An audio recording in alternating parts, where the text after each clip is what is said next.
नमस्कार साथियों, स्वागत है आपका अपने चैनल वैकेंसी लवर में। दोस्तों, एसएससी की तरफ से आईएमडी का नोटिफिकेशन आउट हो चुका है और दोस्तों इसमें आपके टोटल 990 पद निकाले गए हैं।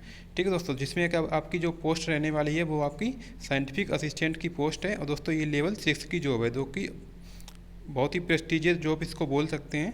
दोस्तों, एसएससी की तरफ से क्या है कि इसमें आपका कुछ कन्फ्यूजन भी क्रिएट कर रखा है कैंडिडेट के बीच में, क्योंकि दोस्तों एसएससी ने सीधा बोल रखा है कि डिप्लोमा आपका होना चाहिए इलेक्ट्रॉनिक्स एंड टेलीकम्युनिकेशन ब्रांच में। ठीक है दोस्तों, और दोस्तों उसमें कुछ उसके जो एलाइड ब्रांच है उनके बारे में नहीं बता रखा है। तो दोस्तों आपके लिए पूरा पीडीएफ मैं बना के लाया हूँ और आपको एक एक करके सारी बातें समझाने वाला हूँ। और दोस्तों एक कन्फ्यूजन ये भी कैंडिडेट के बीच में है कि क्या इसमें आपकी बीटेक एलिजिबल है या फिर बीएससी में कौन कौन सी ब्रांचेस होनी चाहिए इसको अप्लाई करने के लिए। दोस्तों और दूसरा कन्फ्यूजन ये है कि दोस्तों इसमें जो आपका रिटन एग्ज़ाम होने वाला है दोस्तों, उसमें आपको चूज करा रहा है, यानी कि आपको फिजिक्स का एग्ज़ाम देना है या फिर आपको कंप्यूटर साइंस का देना है या फिर आपको इलेक्ट्रॉनिक्स का एग्ज़ाम देना है। तो दोस्तों ये मैं क्लियर करने वाला हूँ पूरा का पूरा, क्योंकि दोस्तों आपके लिए फुल डिटेल ये वीडियो रहने वाली है, क्योंकि दोस्तों इसमें मैं पूरा आपको डिटेल में बताने वाला हूँ। चलिए दोस्तों वीडियो को स्टार्ट करते हैं। तो दोस्तों ये आपका नोटिफिकेशन रहा जो कि मैंने डाउनलोड कर रखा है। दोस्तों इसको मैंने अपने टेलीग्राम चैनल पर भी डाल दिया है, वहाँ पर आप ज्वाइन हो सकते हैं। जो कि दोस्तों आपका एसएससी की तरफ से आपका ये नोटिफिकेशन निकाला गया है। दोस्तों इसको आपकी अप्लाई डेट जो है आप 30 सितंबर से लेकर के 18 अक्टूबर तक इस फॉर्म को फिल कर सकते हैं। ठीक है दोस्तों, इसके बारे में बताएगा। दोस्तों इसमें आपका एग्ज़ाम डेट भी क्लियर कर रखा है, यानी कि जो आपकी टेंटेटिव एग्ज़ाम डेट आपकी दे रखी है।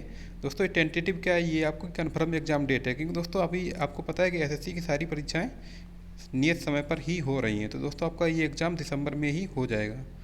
अब चलिए दोस्तों कुछ कन्फ्यूजन वाले पॉइंट क्लियर करते हैं आपके। तो दोस्तों सबसे पहले बात करें, आपकी टोटल 990 वैकेंसीज हैं और उसके बाद देखते हैं आपकी अगर एज लिमिट की बात करें तो दोस्तों आपकी एज जो है 19/10/1992 से लेकर के 17/10/2004 के बीच में होनी चाहिए। अगर इसके बीच में आप लाइक कर रहे हैं तो दोस्तों आप फॉर्म को फिल कर सकते हैं। और उसके बाद जो आपकी कैटेगरी वाइज जो छूट मिलती है वो उसके आप अकॉर्डिंग देख सकते हैं।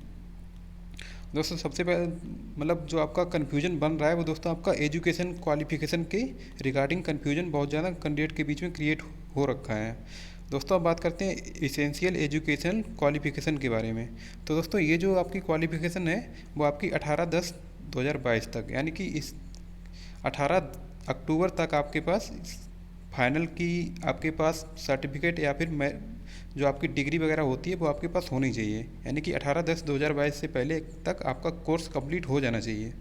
अब दोस्तों इसमें बोला गया है कि अगर आपने बैचलर डिग्री कर रखी है साइंस में with physics as one of the subject, ठीक है दोस्तों, कंप्यूटर साइंस, इंफॉर्मेशन टेक्नोलॉजी या फिर कंप्यूटर एप्लीकेशन। तो दोस्तों फिजिक्स से वन ऑफ दी सब्जेक्ट का मतलब ये है कि आपके पास तीनों साल तक आपने फिजिक्स पढ़ा हो, क्योंकि दोस्तों आपकी पता है बैचलर डिग्री 3 साल की होती है साइंस की। तो दोस्तों इसका मतलब यही कि आपने तीनों साल तक फिजिक्स को पढ़ा हो। और दोस्तों उसके बाद आपने चाहे बीएससी कर रखी हो, चाहे आपने बीएससी इन कंप्यूटर साइंस कर रखा हो, तो भी आप एलिजिबल हैं। ठीक है दोस्तों, चाहे आपकी बीएससी सीएस से हो चाहे आपकी फिजिक्स से हो। तो दोस्तों ये तो आपकी 2 ब्रांचें क्लियर हो गई। उसके बाद आपकी आईटी, यानी कि आपने अगर बीएससी आईटी से कर रखी है तो भी आप एलिजिबल हैं, या फिर आपने कंप्यूटर एप्लीकेशन जिसको आप बीसीए भी बोलते हैं, बैचलर ऑफ कंप्यूटर एप्लीकेशन। तो दोस्तों ये तो ब्रांचेस आपकी कंफर्म होंगी। उसके बाद आपका आता है कि क्या इसमें बीटेक अलाउड है। तो दोस्तों ये आपकी बीटेक बिल्कुल अलाउड है। बीटेक अगर आपने कंप्यूटर साइंस में कर रखी है, मतलब कंप्यूटर साइंस ब्रांच में आप अगर आपने बीटेक कर रखी है या फिर आपने बीटेक आईटी से कर रखा है या फिर आपके पास कोई भी नॉर्मल बीटेक है, जैसे कि आपका ईसीई हो गया, इलेक्ट्रॉनिक्स एंड कम्युनिकेशन इंजीनियरिंग, और या फिर आपका इंस्ट्रूमेंटेशन में हो गया। दोस्तों ये मैं आपको एक पूरा पीडीएफ दे दूंगा बाद में, उससे आपको क्लियर हो जाएगा। ठीक है दोस्तों, अब बात करते हैं आपके पास डिप्लोमा की। तो दोस्तों अपनी एसएससी ने क्या कर रखा है कि डिप्लोमा के बारे में सिर्फ इतना ही बता रखा है कि diploma in electronics and telecommunication engineering. तो दोस्तों फ्रॉम आर रिकॉग्नाइज्ड इंस्टीट्यूशन और ऑब्लिक यूनिवर्सिटी और इक्वेलेंट। दोस्तों इक्वेलेंट जो है ना, यहाँ पर इक्वेलेंट वर्ड लगाकर एसएससी ने बहुत कुछ इक्वेलेंट के बारे में ही कह रखा है। ठीक है दोस्तों, तो इसको मैं बाद में बताने वाला हूँ आपको।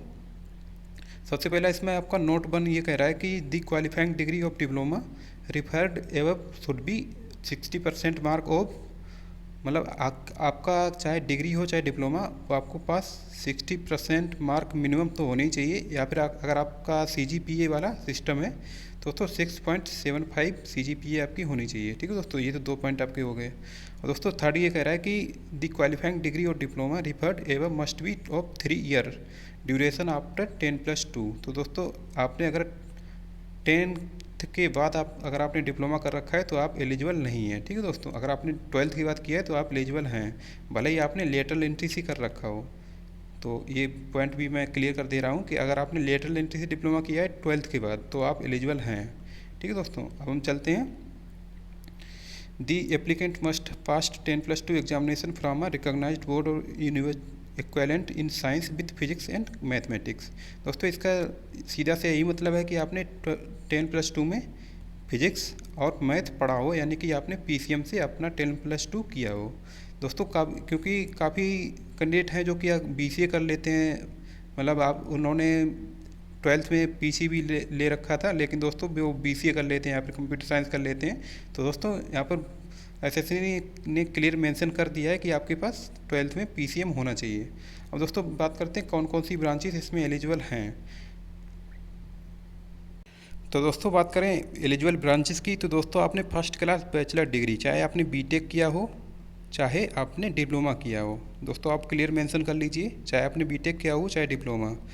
ठीक है दोस्तों, इस अगर आपने इन ब्रांचेस में कर रखा है, चाहे आपके इलेक्ट्रॉनिक्स हो, इलेक्ट्रॉनिक्स एंड कम्युनिकेशन हो, चाहे टेली कम्युनिकेशन हो, चाहे आपकी जो इंस्ट्रूमेंटेशन वाली ब्रांच होती है वो होनी चाहिए, चाहे आपने टेली कम्युनिकेशन इंजीनियरिंग में अगर आपने डिप्लोमा या फिर BTech कर रखी, तो दोस्तों आप बिल्कुल क्लियरली एलिजिबल हैं। ठीक है दोस्तों, तो थैंक यू वीडियो देखने के लिए। और दोस्तों एक पॉइंट और आपका क्लियर कर दे रहा हूँ कि आपका जो रिटन एग्ज़ाम होने वाला है ना दोस्तों, आपका जो रिटन एग्ज़ाम होगा 2 पार्ट में, एक तो पार्ट 1 होगा एंड पार्ट 2 होगा।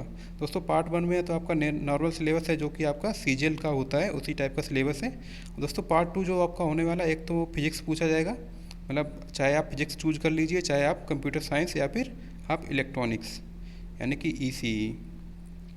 तो दोस्तों कुछ कैंडिडेट का कन्फ्यूजन है कि अगर मैंने मान लीजिए फिजिक्स किया है, फिजिक्स की हमारे पास डिग्री है, और दोस्तों मैं अगर इलेक्ट्रॉनिक्स का पेपर अटेम्प्ट करना चाह रहा हूँ तो दोस्तों आप बिल्कुल कर सकते हैं।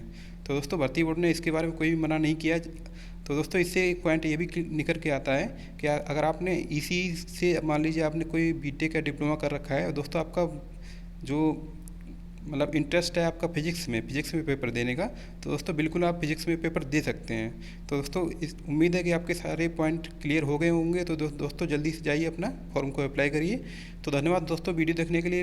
अगर दोस्तों आपने अंत तक वीडियो देखी है तो दोस्तों वीडियो को लाइक और चैनल को सब्सक्राइब जरूर कर लें। ठीक है दोस्तों इसका PDF मैं अपने टेलीग्राम चैनल पर डाल दूँगा, वहाँ पर आप ज्वाइन हो जाना। तो धन्यवाद दोस्तों वीडियो देखने के लिए, मिलते हैं नेक्स्ट वीडियो में।